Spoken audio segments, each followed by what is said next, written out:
Oke, sebelumnya, Assalamualaikum warahmatullahi wabarakatuh. Perkenalkan, saya Irsyad Khairi dengan 3 NIM digit terakhir saya 009. Saya berasal dari kelas A jurusan Teknologi Rekayasa Otomasi. Di sini saya akan menjelaskan mengenai tugas kedua tentang motor listrik induksi dan juga start delta. Di sini saya akan langsung saja masuk ke pembahasannya. Yang pertama, bagaimana cara kerja dari motor induksi itu sendiri? Motor induksi bekerja dengan prinsip induksi elektromagnetik. Arus listrik AC yang masuk ke dalam stator menghasilkan medan magnet berputar. Medan magnet ini memotong rotor sehingga menimbulkan gaya gerak listrik atau kita bisa sebut GGL, induksi pada rotor. Lalu GGL induksi ini menghasilkan arus pada rotor, lalu memunculkan medan magnet pada rotor. Nah, interaksi medan magnet stator dan rotor menciptakan torsi sehingga rotor dapat berputar. Nah, di sini apa itu rotor dan stator itu? Saya akan menjelaskan di slide selanjutnya. Di sini ada sebuah catatan bahwa kecepatan rotor selalu sedikit lebih rendah daripada kecepatan medan magnet itu sendiri atau bisa disebut slip. Nah, di sini saya akan menjelaskan langsung ke komponen penting motor induksi. Yang pertama ada stator dan rotor. Nah, ini adalah dua komponen yang sangat penting dalam motor induksi yang menyebabkan motor listrik itu dapat bergerak, seperti yang sudah saya jelaskan di bagian sebelumnya. Jadi stator adalah ini, dan rotor adalah ini. Jadi kita baca terlebih dahulu, stator adalah bagian diam motor induksi. Jadi stator ini berisi kumparan kawat yang bisa menyebabkan medan magnet, dan dia adalah bagian yang diam dan menghasilkan medan magnet. Nah, si rotor ini adalah bagian yang istilahnya sebagai penerima medan magnetnya, sehingga dia mengubah dari medan magnet itu menjadi berputar gitu. Kita baca lagi. Nah, di stator ini terdiri dari inti besi yang dilapisi dengan slot-slot untuk menempatkan belitan kawat tembaga. Ini kalau misalkan kita lihat, di sini ada slot-slot besi yang emang diselipkan kawat tembaga. Lalu di sini ada fungsi utama dari stator adalah menciptakan gaya magnet yang akan menginduksi rotor, seperti yang sudah saya jelaskan tadi. Lalu kualitas belitan sangat berpengaruh pada efisiensi dan performa motor. Jadi belitan atau lilitan yang ada di dalam sini itu sangat mempengaruhi cara kerja dari rotor dan motor listrik itu sendiri. Lalu di sini ada rotor, yang ini. Rotor adalah bagian yang berputar dan menerima induksi dari medan magnet stator. Lalu ada beberapa jenis rotor, seperti rotor sangkar tupai, lalu ada rotor belitan. Nah, fungsi rotor di sini adalah mengubah energi induksi elektromagnetik yang dihasilkan oleh stator menjadi gerakan mekanis atau putaran. Oke, kita lanjut. Lalu di komponen selanjutnya ada terminal box. Terminal box ini biasanya ada pada bagian atas dari motor listrik, yang merupakan kotak sambungan listrik pada motor, biasanya terletak di bagian atas atau samping motor. Berisi terminal koneksi untuk menghubungkan belitan stator dengan sumber listrik atau rangkaian kontrol. Lalu fungsi utamanya adalah mempermudah instalasi dan memberikan proteksi pada sambungan kabel agar aman dari debu, kelembapan, maupun benturan. Kita next. Selanjutnya ada frame atau bagian terluar dari motor listrik yang pasti kita lihat. Nah, frame ini adalah rangka motor berfungsi sebagai pelindung utama dari seluruh komponen motor. Terbuat dari besi atau baja yang kokoh. Dan dia berfungsi juga sebagai penyebar panas agar motor tidak mudah overheat. Jadi bentuk frame yang seperti ini bisa kita lihat yang berselir-selir, ini fungsinya untuk mengalirkan sirkulasi udara di dalam motor agar dia tidak overheat. Lalu memiliki dudukan yang memudahkan pemasangan motor pada lantai atau mesin. Nah, yang seperti ini. Oke, kita lanjut. Selanjutnya ada bearing yang seperti ini. Bearing adalah komponen penyangga rotor agar dapat berputar dengan halus, terbuat dari material baja khusus dengan pelumas agar tahan gesekan. Lalu fungsi bearing sangat penting untuk menjaga keseimbangan dan mengurangi gesekan dan memperpanjang umur motor. Jika bearing rusak, motor akan menimbulkan getaran, suara berisik, dan bisa menyebabkan kerusakan serius pada rotor maupun stator. Kita lanjut. Selanjutnya ada bagian shaft. Nah, bagian yang ini nih, bisa kita sebut sebagai ujung tombaknya. Ini bagian untuk penyambung. Bisa kita lihat, shaft adalah batang logam yang terhubung langsung dengan rotor. Fungsinya sebagai penghubung atau penyambung tenaga mekanis dari rotor ke beban luar, misalnya pompa, kipas, konveyor, dan lain-lain. Dan shaft ini harus kuat menahan torsi yang dihasilkan motor tanpa bengkok atau patah. Jadi shaft ini alasan alasan shaft terbuat dari baja agar dia tidak mudah bengkok ataupun patah. Lalu ujung shaft biasanya memiliki keyway atau alur kunci agar dapat dipasang kopling atau pulley dengan kuat. Lalu kualitas shaft sangat menentukan daya tahan motor karena menjadi jalur utama transfer energi mekanis. Oke, kita lanjut. Selanjutnya di sini saya akan menjelaskan alasan penggunaan start delta itu lebih baik dibandingkan rangkaian dari doll. Jadi di sini doll itu adalah direct online, seperti yang sudah saya bahas di video sebelumnya, di tugas sebelumnya. Dan dia adalah motor langsung dihubungkan ke tegangan penuh atau arus start sangat besar, bisa 5-7 kali arus normal atau arus nominal. Nah, sedangkan rangkaian start delta starter itu sendiri, motor awalnya dihubungkan dengan konfigurasi start supaya arus yang masuk pertama kali itu lebih kecil.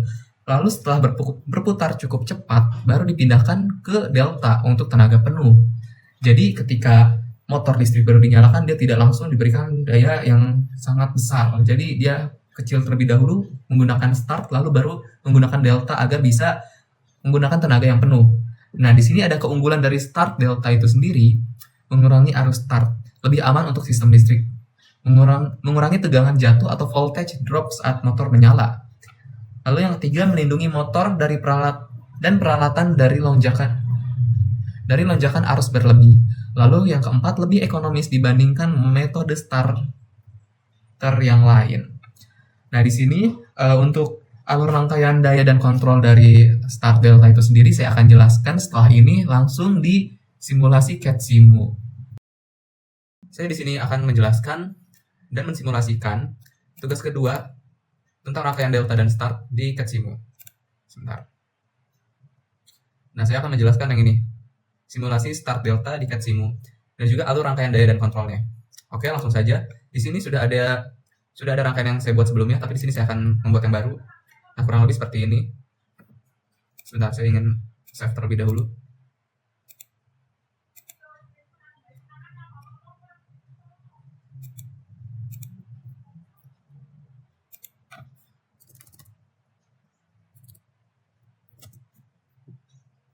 Oke. Pertama-tama langsung saja kita ke sini. Ini bisa kita agak zoom sedikit. Nah, setelah seperti ini kita pilih dayanya terlebih dahulu, yang ujung ini. Kita pilih yang ini. Yang 3 fasa, 1 netral dan juga 1 ground. Lalu kita putar. Lalu kita kasih kabel. Hitam untuk netral ya. Lalu yang hijau ini untuk ground. Hijau putus-putus. Lalu saya akan menggunakan biru. Lalu coklat.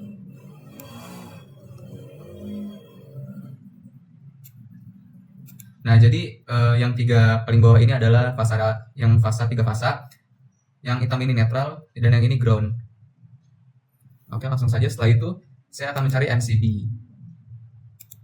Nah, saya akan menggunakan yang ini. Magnet Todd Hermit switch 3. Dia buat 3 fasa.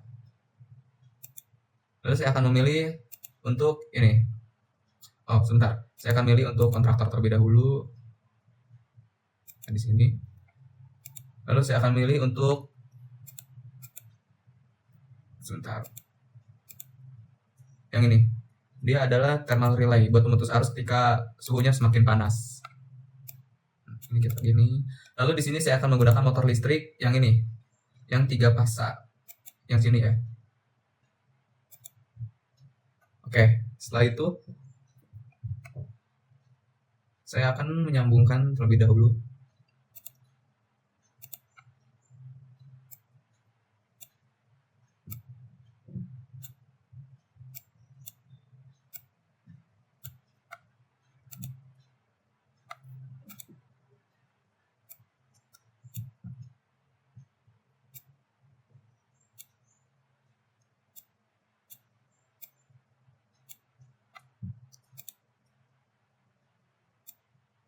Sebentar.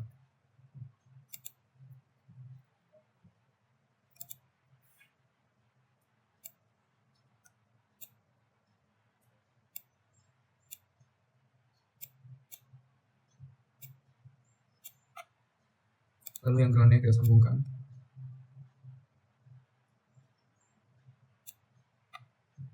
Terus habis itu saya ini kontraktor lagi. Nah, di sini untuk kontraktor yang delta, lalu kontraktor yang seri atau yang start. Ini saya kebawahkan. Di sini saya akan insert atau masukkan terlebih dahulu aja komponen-komponennya. Baru saya sambung-sambungkan. Lalu di sini saya akan mencari MCB yang 2 fasa. Nah, setelah itu saya akan mencari yang emergency.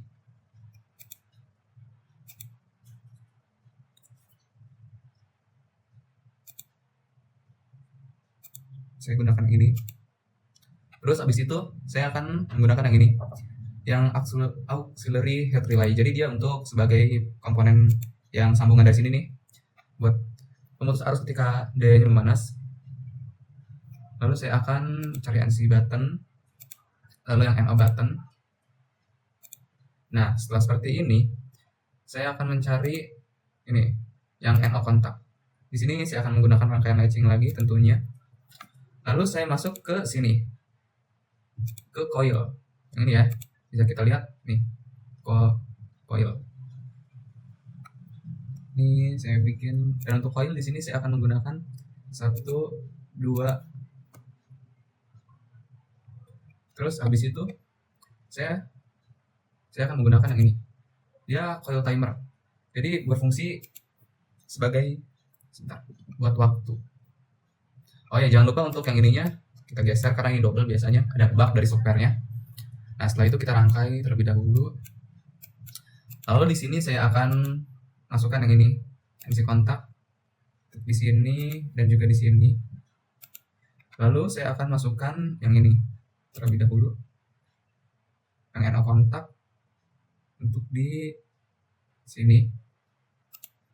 Lalu yang NC di sini. Ini kita geser-geser dulu aja biar rapi.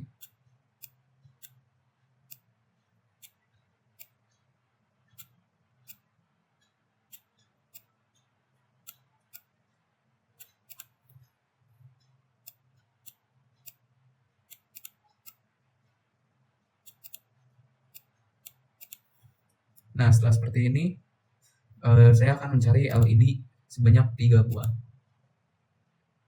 1, 2, 3. Setelah ini saya akan langsung ke wiring saja, menyambung-nyambungkan.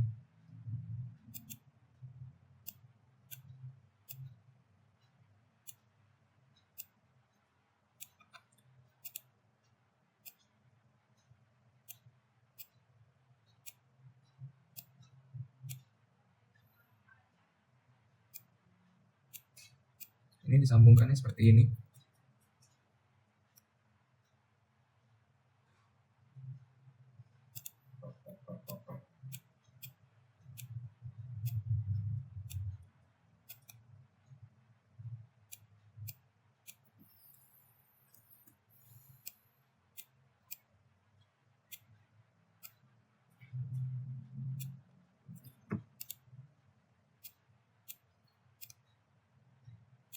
Oke, seperti ini.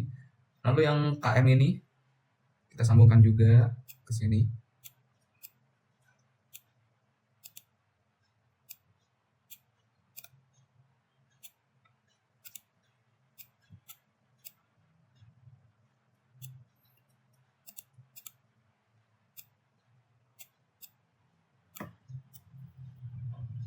Lalu ini kita sebentar.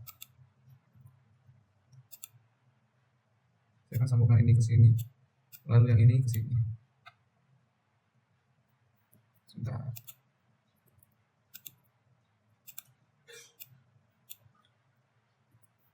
Oke, setelah seperti ini, kita berfokus ke bagian yang sini. Pertama-tama saya akan cari fasa dulu. Saya wiring terlebih dahulu.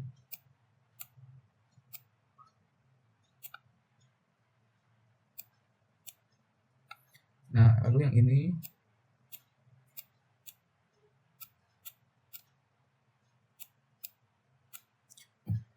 yang ini kita sambungkan seperti ini. Oh, sebentar. Dari ini aja deh. Nah, lalu ini ke sini. Oke. Lalu ini kita sambungkan saja.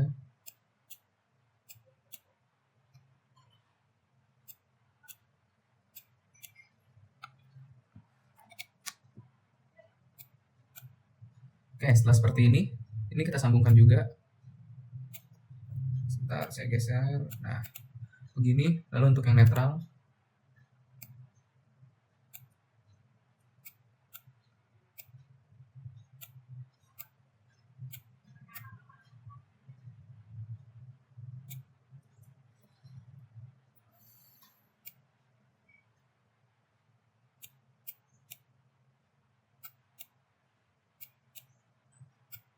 nah seperti ini.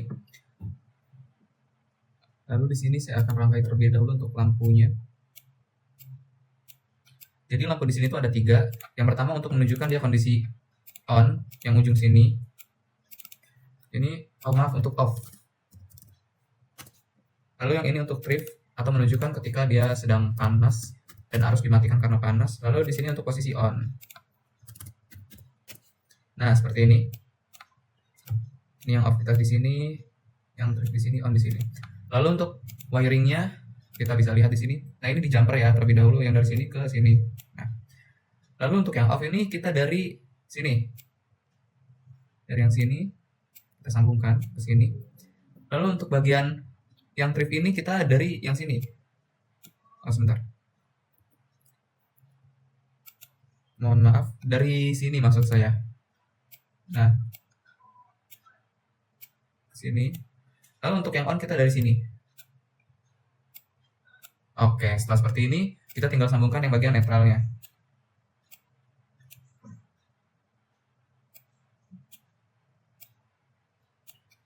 Nah, setelah seperti ini, kita tinggal ganti aja nama-nama komponennya. Dan perlu diingat, kalau kita menamakan dua buah komponen dengan nama yang sama, maka kedua belah komponen itu saling tersambung, atau bahkan bisa lebih dari 2.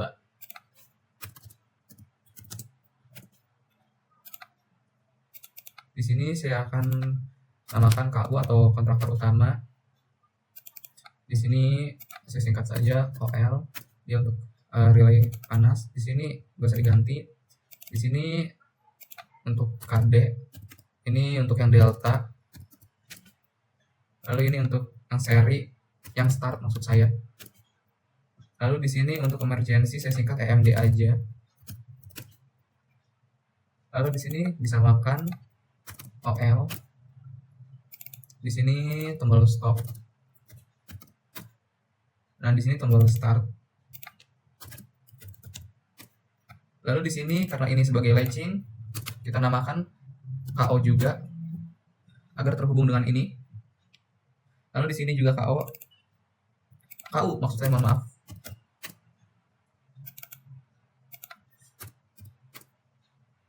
Lalu yang ini kita beri, jangan yang ini dulu, sebentar. Ini kita fokus ke sini, ini kita beri KD. Lalu ini AS.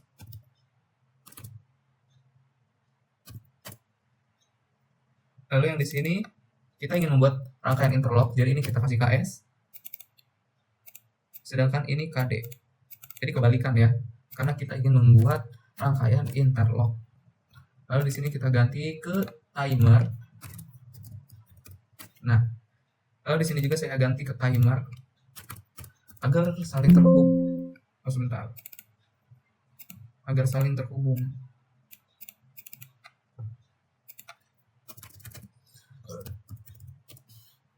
Lalu yang ini juga saya beri timer. Oke, sebentar saya lihat. Off trip on. Di sini saya akan ganti di sini LED-nya pakai yang red untuk yang off, untuk yang trip saya beri yang yellow atau kuning. Yang on saya biarkan warna hijau. Nah, setelah semua tersambung seperti ini, kita lihat sudah tersambung semua ya. Lalu kita jalankan simulasinya. Kita nyalakan MCB 1, lalu MCB 2. Oh, sebentar, mohon maaf. Di sini saya salah wiringnya. Netral harusnya ke yang hitam. Maaf. Sebentar.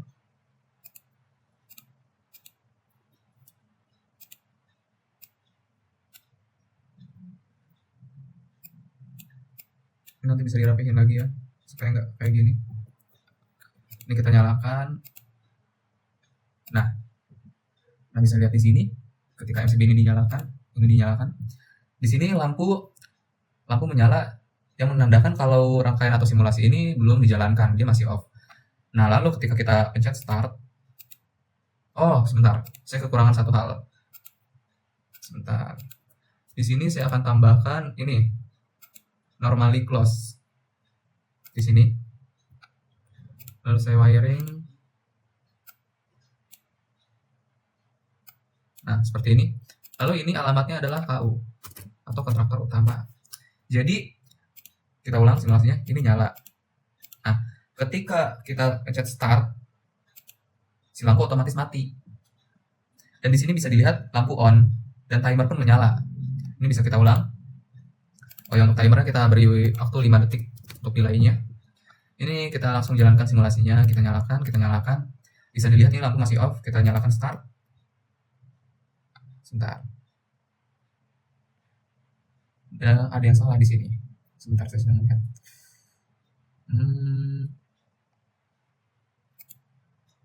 KD. Sebentar, saya akan coba jalankan lagi untuk melihat apa yang salah.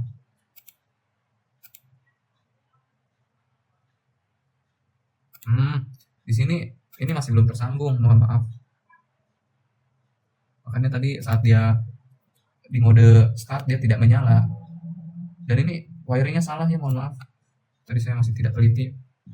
Saya perbaiki terlebih dahulu. Nah, ini ke sini. Oke, sekarang kita langsung jalankan saja. Kita nyalakan. Kita klik start. Nah, otomatis motor akan menyala selama 5 detik karena kita menggunakan timer menggunakan yang start. Lalu setelah timer mati, ini bisa kita tunggu. Nah, dia akan mengaktifkan. Nah, sini tertutup nih, dia nyala dan dia akan mengganti ke yang delta. Nah, bisa dilihat ini berjalan sesuai ya. Jadi gini, saya ulangi lagi dan jelasin lagi. Jadi untuk awal-awal kita tuh ingin motor tuh menggunakan arus dari si start ini, baru dia ke delta. Jadi ketika kita klik yang start, nah untuk pertama kali dia akan menggunakan yang delta. Mohon maaf, yang start nih, bisa lihat. Dan apa maksud rangkaian interlock yang tadi saya sebutkan di sini? Jadi si start ini gak mungkin nyala kalau delta nggak mati, dan si delta ini gak mungkin nyala kalau si startnya nggak mati. Jadi ini dinamakan rangkaian interlock, karena kalau misalkan kedua-duanya menyala semua, dia akan konslet. Oke, bisa kita lihat, dan ini terbukti ya sudah menyala. Jadi maupun dia menggunakan start atau delta, dia tetap menyala. Dan fungsi timer di sini adalah untuk memberi delay atau jeda waktu. Makanya ini yang button-button ini terhubung ke timer ini. Oke. Dan ini kita lihat kalau misalkan panasnya sedang berlebih, kita kelap. Nah, di sini juga berjalan ya, kalau triff dan off-nya pun berjalan, artinya rangkaiannya off dan dia dalam keadaan triff atau panas. Nah, bisa dilihat. Nah, lalu kalau misalkan kita pencet emergency, nah semuanya bisa mati. Termasuk lampu yang off ini. Oke. Mungkin sekian penjelasan dari saya. Mohon maaf jika tadi saya masih banyak kesalahan dalam wiring ataupun dalam menjelaskan. Terima kasih. Wassalamualaikum warahmatullahi wabarakatuh.